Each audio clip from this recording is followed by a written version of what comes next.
વાંકાનેરમાં છેલ્લા 24 કલાકમાં 22 ઇંચ જેવો વરસાદ ખાબકી ગયો છે।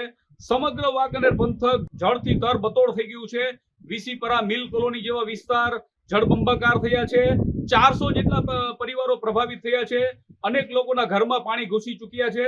અને ખાસ કરીને હવે જે વાંકાનેરના મહત્વપૂર્ણ જે સમાચાર કહી શકાય તે એ છે કે વાંકાનેર શહેર મધ્યથી જે પસાર થાય છે પાતાળિયા નદી, તે પાતાળિયા નદી છે તેનું પાણી હવે સ્થિર થઈ ગયું છે।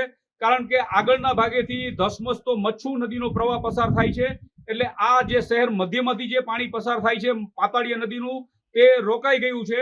એટલે ખાસ કરીને આ પાણી વહેવાને બદલે હવે સ્થિર થઈ ગયું છે। ત્યારે આ પાણીનું લેવલ ધીમે ધીમે અપ થતું જાય છે અને આ નદી શહેર મધ્યમાંથી પસાર થાય છે। ત્યારે એકંદરે શહેરીજનોમાં એક પ્રકારે ચિંતાનું મોજું પ્રસરી ઉઠ્યું છે, કારણ કે આ પાણીનું લેવલ જો વધશે, હજી પણ હવામાન વિભાગ દ્વારા આગાહી છે, સતત વરસાદ ચાલુ છે, ત્યારે આ પાણીનું લેવલ વધે તો સીધું શહેરના કુંભારપરા સહિતના વિસ્તારમાં આ પાણી શહેરમાં ઘૂસવાની શક્યતાઓ છે। હજી પણ ધોધમાર વરસાદ આવી રહ્યો છે। અગાઉ આ નદીમાંથી પાણી શહેરમાં ઘૂસી ચૂક્યું છે, કુંભારપરા સહિતના વિસ્તારોમાં ઘૂસી ચૂક્યું છે। ત્યારે હવે ખાસ કરીને એક પ્રકારે આ વિસ્તારના લોકોમાં ચિંતાનું મોજું પ્રસરી ઉઠ્યું છે, કારણ કે આ જે નદી છે તે શહેર મધ્યમાંથી પસાર થાય છે।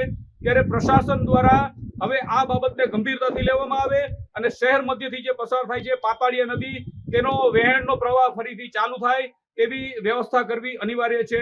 કેતન ભટ્ટી, અબ તક ન્યૂઝ, વાંકાનેર।